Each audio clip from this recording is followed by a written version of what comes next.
on an ice-cold winter evening in 1926, Agatha Christie kissed her daughter goodnight, got into her car, and disappeared. The woman who created mysteries for a living had now become engulfed in one herself. Decades on, and the incident still baffles people. So what happened? Why did she feel the need to leave? And maybe the biggest question of all, Whodunit? Christie's disappearance has been fictionalized for a long time now. Writers have offered their own ideas about what made her leave, with some being more serious than others. The 1979 film Agatha, for example, suggested that she had a vendetta against her husband. Meanwhile, a 2008 Doctor Who episode brought alien wasps into the fold. Of course, it was much easier in 1929 to fall off the face of the earth if you wished, assuming, of course, that Christie actually did want to. There were no GPS, no CCTV, no cell phones. Even someone famous, as Christie very much was, could potentially run away and never be found.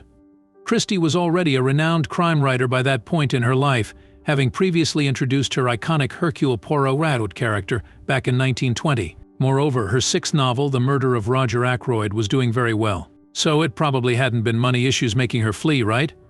Perhaps Christie's personal life helped the answer. She married a man named Archie Christie in 1914. He's where she got that now famous last name from, her original one having been Miller. The couple had one child together, a daughter they named Rosalind. Could a mother really just walk out on her own child without ever planning to return? The police asked themselves those questions and many others as they tried to investigate what had happened. They found some answers in the end, but not all of them. Today, the disappearance is an established part of the Agatha Christie legend, and it proves the truth is sometimes stranger than fiction.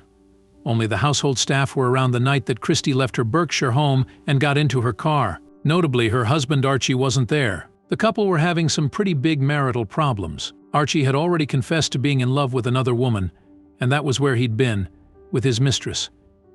With her husband playing away, Christie had the whole house to herself, except she chose to leave it. Before getting into her car, she wrote a brisk letter to her secretary saying that she was going on vacation and not to expect her back that same night, which was December 3rd, 1926. Then she simply drove off into the pitch-black darkness of 1920s England. There were other letters that Christie left behind as well. She'd written notes for her brother-in-law, Campbell Christie, and for her spouse, Archie. The note to Campbell claimed that she was visiting a spa in the England region of Yorkshire, but the letter to Archie was apparently much more intimate. Even when the search was in full swing, he wouldn't reveal its contents. Despite what was said in the note, Christie's staff began to worry when she didn't come back. Quite aside from anything else, there was a young child in the who needed her mother. Eventually, Christie's secretary decided to call the police. Knowing what a big deal the mystery author was, they got to work straight away. It wasn't, however, the police who found the first clue, but rather an ordinary person who could have come out of a Christie novel himself. A young Romani fellow named George Best was walking in Guildford, near the area where Christie lived, when he found an empty vehicle on a slope. He immediately reported it to the local authorities. The car had been deserted over 12 miles away from the Christie house, and worryingly, it was on an incline near a quarry. Even more concerning was that Christie's possessions were still inside. Police found some of her clothes, a case full of papers, and a driver's license. All clues, but where did they lead? The letters Christie had left behind may have been useful if they were still there, but over the following days, the police interviewed Archie and Campbell and found, bafflingly, that both of them had apparently burnt their letters. Campbell did, however, provide his envelope, which was postmarked the day after Christie's disappearance. The police were able to get a description of Christie to put on missing posters. She'd been wearing a hat, a skirt, a jumper, and a cardigan. Notably, she was apparently not wearing her wedding ring. That wasn't the biggest issue, though. Dressed as she was in the freezing cold of England, Christie was in danger of hypothermia, if of course she was alive. The area Christie had been in was considered a dangerous one. Near where the car had been found lurked something called a silent pool. This was a natural spring with a very bad reputation. It had a legendary ghost story involving a king of England attached to it, for a start. So the story goes, a young King John was riding by the pool and noticed a beautiful girl bathing there. He made advances on her, but she was unsettled and retreated into the water. She began to panic, and her brother came running to save her, but he couldn't swim well either. Both drowned, and when their bodies were found, a royal crest lay near them. The truth of whether that's a true story or one made up to discredit King John has been lost to history. But Agatha Christie hadn't gone the same way just yet. The police were operating on the assumption that she was still alive, even though rumors spread that she'd met her fate in the silent pool. Before long, Over 1,000 policemen and 15,000 citizens were helping to look for Christie. The silent pool was searched, but nothing was found. Lead Detective William Kenward told the Daily Mail, "I've handled many important cases during my career, but this is the most baffling ever." Plenty were treating the case like a real-life whodunit. Quickly, the rumor mill spun out of control. Some people thought it was all a big plot orchestrated by Christie herself to drum up publicity for a new book. Others, though, whispered that perhaps her spouse had killed her and disposed of the body. He was, after all, having an affair. Christie's secretary absolutely denied the suggestion that it was a publicity stunt. As the search continued, the New York Times reported her as saying, "It is ridiculous. Mrs. Christie is quite too much of a lady for that. She never for one moment would think of causing all this sorrow and suspense." Archie himself seemed to believe that his wife was alive. On December 11th, he told the Daily News publication, "My wife stated that she could disappear at will if she liked.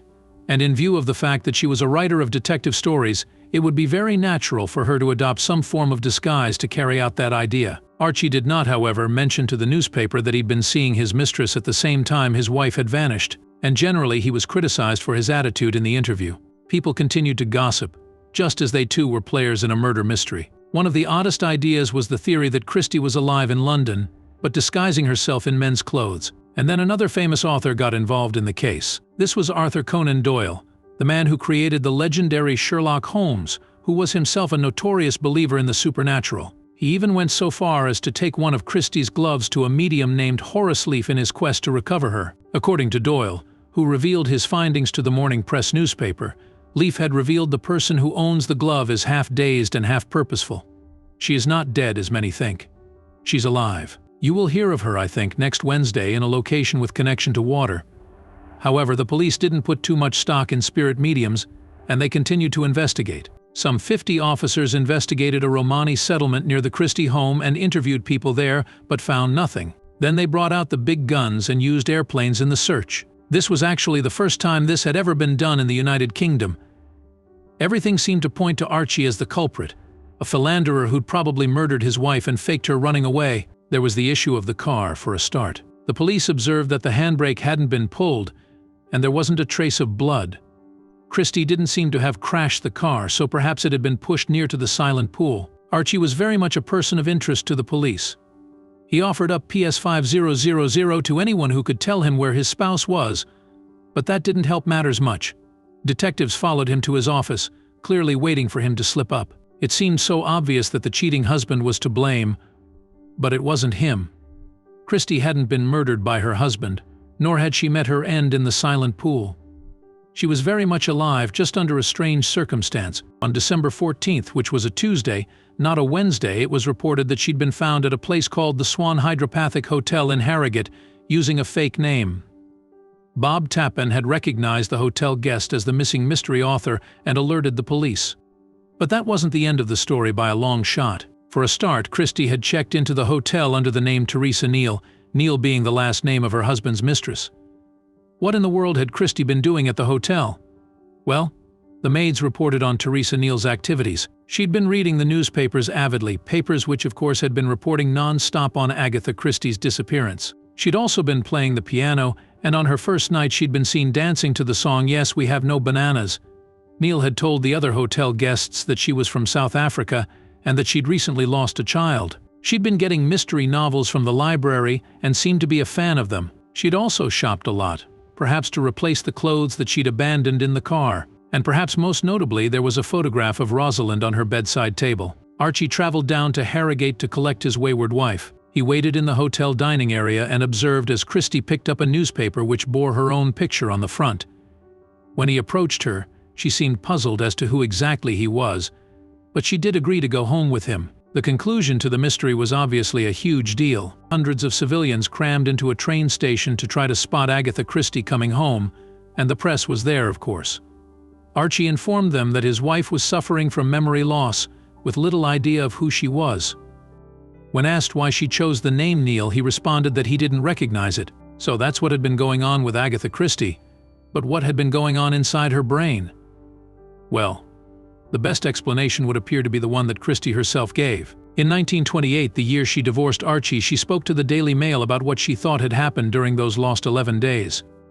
Christie told the newspaper that she'd intended to take her own life that night, but when the car spun off the road, she'd experienced amnesia. She said, "The car struck something with a jerk and pulled up suddenly. I was flung against the steering wheel and my head hit something. Up to this moment I was Mrs. Christie." Was that really what had happened? Unfortunately, the secret died with Christie. In the years since her death, though, many people have come forward to offer new explanations. For example, in 2000, The Guardian scored an interview with the daughter of Christie's sister-in-law, and she claimed to know some truths about the matter. Judith Gardner, the daughter of Nan Watts, told the newspaper that she'd been told the account as a child. Christie had fled to Watts' house the night she had disappeared, hiding there until being put on a train to Harrogate. Why? Because Gardner claimed Christie wanted revenge against her cheating husband. Gardner pointed out, if she had had amnesia, she would have not signed the register in the other woman's name. She was a highly intelligent woman, and many people believed this theory. Christie might have planned, Gone Girl style, to have her husband suspected of her murder and dragged through the mud. Not everyone agrees with that story, however. In 2006, biographer Andrew Norman told the Guardian newspaper that he believed Christie had been in a fugue state when she disappeared. Unwell mentally, she'd basically taken on the personality of a different imagined woman named Teresa Neal. So what's the answer? Interestingly, if you arrange the letters of Teresa, you get Teaser. Was Christie's disappearance all a careful plot? Or was it a mental breakdown caused by her unfaithful husband? Perhaps we'll never know for certain, but Christie herself might have delighted at the idea of her life becoming such an enduring mystery.